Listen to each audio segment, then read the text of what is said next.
we're now at the Tate Creek access.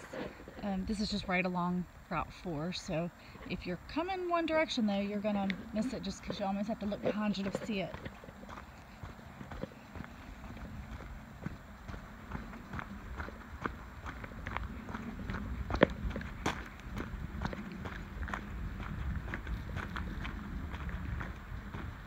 So there's a little bit of parking here, not a tremendous amount, but room for a few cars, and then like where my truck's sitting, probably a few vehicles could go there. It looks like people pull over into here as well. You could get stuck in the mud this time of year, but this is a nice, easy access in. Just throw your boat down and drag it in.